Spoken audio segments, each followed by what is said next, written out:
ایک غیر مسلم نے لکھا ہے کہ اس میں کوئی شبہ نہیں کہ محمد صلی اللہ علیہ وسلم نے شاندار سواریاں بنا کے نہیں دی ہیں، شاندار محلات بنا کر نہیں دی ہیں، شاندار زمینیں بنا کر نہیں دی ہیں، شاندار مکانات بنا کے اور شاندار کپڑے بنا کر اور شاندار چیزیں بنا کر نہیں دی ہیں، لیکن انسانیت کے سب سے بڑے محسن ہوئی ہیں اس لیے کہ انہوں نے ابو بکر اور عمر جیسے آدمی بنا کے دیے ہیں۔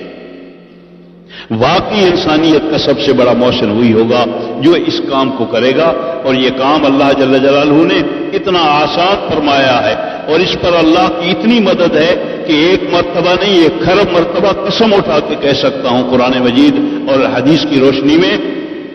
کہ کسی عمل پر اللہ کی مدد اتنی نہیں ہے جتنی دعوت کے عمل پر اللہ کی مدد ہوتی ہے، اور اللہ کی مدد موقوف ہے دعوت پر، دعوت کے عمل پر۔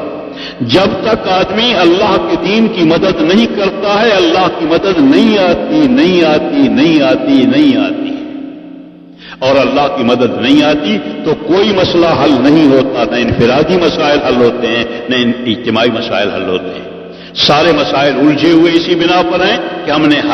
اب ہر چیز کی مدد کرنے کے لیے تیار ہیں، مال سے بھی، جان سے بھی، لیکن اللہ کے دین کی مدد کرنے کے لیے ہمارے پاس فرصت نہیں رہی۔ یہ انتہائی بدقسمتی کی بات ہے اور اسی کا یہ عذاب ہے کہ کوئی مسئلہ حل نہیں ہو رہا ہے۔ اگر اس راستے پر آ جائیں تو اللہ جل جلالہ کی مددیں آ جائیں، اور مدد آ جائے تو نہ کوئی انفرادی مسئلہ مشکل رہتا ہے نہ اجتماعی مسئلہ، سارے مسائل اللہ جل جلالہ یہاں کے بھی حل فرما دیں گے، معاشر کے بھی حل فرما دیں گے، قبر کے مسائل بھی حل فرما دیں گے، پرسرات کے مسائل بھی حل فرما دیں گے، اور ابد اللہ آباد کے تمام مسائل کے حل کی جگہ تو جنت الفردوس ہے۔ اس بنا پر کرنے کی صورت کو پہلے میں عرض کیے کہ ان باقی کاموں کو کم کرو،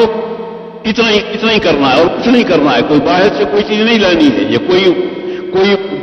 کوئی جبری طور پر کوئی چیز مسلط نہیں کی جا رہی۔ خدا کے واسطے سوچ سمجھ کر جو کام کر رہے ہو، جن چیزوں میں لگے ہوئے ہو، ان پر وقت بہت زیادہ برباد ہو رہا ہے، مال اس پر سب سے زیادہ برباد ہو رہا ہے۔ ان چیزوں کو ذرا کم کرنا شروع کر دو، ان کو بڑھانا شروع کر دو، ایمانیات کو، عبادات کو، تعلیمات کو، جماعتوں میں نکلنے کو، خروج کو، ان جتنے اعمال ہیں ان اعمال کو بڑھانا شروع کر دو، ان کا وقت بڑھاتے رہو، تھوڑا تھوڑا بڑھاتے رہو، جتنا بڑھا سکتے ہو آہستہ آہستہ بڑھاتے چلے جاؤ، انشاءاللہ یہ غالب آ جائیں گے، وہ مغلوب ہو جائیں گے۔ وہ ان کو چھوڑ نہیں دینا ہے، کسی جنگل میں نہیں لے جانا ہے انسانوں کو یہی اس شہروں کے اندر ہی رہنا ہے۔ میں تو یہ کہتا ہوں کہ اگر خدا اللہ تمہیں ہمیں سمجھ عطا فرمائے تو واقعہ یہ ہے کہ جتنے کام ہم کر رہے ہیں غلط کر رہے ہیں، دکان غلط چل رہی ہے، دفتر غلط چل رہا ہے، عدالت غلط چل رہی ہے، گھر غلط چل رہا ہے، ہر چیز غلط چل رہی ہے، اس لیے کہ ہم غلط ہیں۔ اس بنا پر ہم کہتے ہیں کہ چھوڑو اس کو، پہلے اس کو سیکھو کہ صحیح کیا ہے، کیسے کرنا ہے، اس کو سیکھ کے آؤ، جب سیکھ کے آ کے کرو گے انشاءاللہ یہ جنت کا سامان بنے گا۔ اب بغیر سیکھے غلط جب کر رہے ہیں تو یہ جہنم کا سامان بن رہا ہے، دکانیں بھی جہنم میں لے جانے کا سامان بن رہی ہیں، دفاتر بھی جہنم میں لے جانے کا سامان بن رہے ہیں، اور جتنے بھی کام دنیا کے اندر ہو رہے ہیں، جب اصل طریقہ جو محمد الرسول اللہ صلی اللہ علیہ وسلم کا بتایا ہوا ہے اس طریقہ کے مطابق نہیں کیے جا رہے، یہ عذاب بنتے چلے جا رہے ہیں۔ تجارت بھی عذاب بنتی چلی جا رہی ہے، زراعت بھی عذاب بنتی چلی جا رہی ہے، صنعت بھی عذاب بنتی چلی جا رہی ہے، اور واقعی جب ان کے اندر سے احکامات نکل جاتے ہیں تو یہ مردار ہے، اس مردار سے تعفن ہی پھیلے گا اور غلاظت ہی پھیلے گی، اور دنیا کے لیے مصیبت کا سامان بنے گی۔ اس بنا پر ہم چاہتے ہیں کہ اس کو چھوڑا جائے اتنے وقت کے لیے کہ سیکھ لو تم، اور باقی صحیح سیکھ کر جس وقت واپس آؤ گے اس وقت جب تم بیوی بچوں کو پالو گے اس پر بھی تمہیں ثواب ملے گا، جب تجارت کرو گے اس پر بھی تمہیں ثواب ملے گا، جب ملازمت کرو گے اس پر بھی تمہیں اجر ملے گا، مزدوری کرو گے اس پر بھی تمہیں اجر ملے گا۔ اس واسطے ایک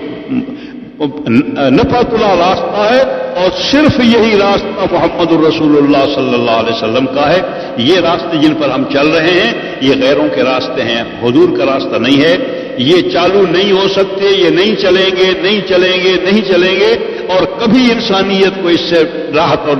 چین نصیب نہیں ہوگا۔ حضور والے راستے پر چین بھی نصیب ہوگا، عزتیں بھی ملے گی، قوتیں بھی ملیں گی، یہاں بھی بہت کچھ ملے گا، بلکہ بالکل کھلے طور پر کہا جا سکتا ہے کہ جنت کی وہ زندگی ملے گی، جنت کی ایمان والی زندگی، اخلاق والی زندگی، محبت والی زندگی، الفت والی زندگی، عزت والی زندگی، راحت والی اور چین اور امن و سکون والی زندگی اللہ جل جلالہ یہاں بھی نصیب فرمائیں گے، اور آخرت میں جنت الفردوس ساری نعمتوں کا گھر ہے۔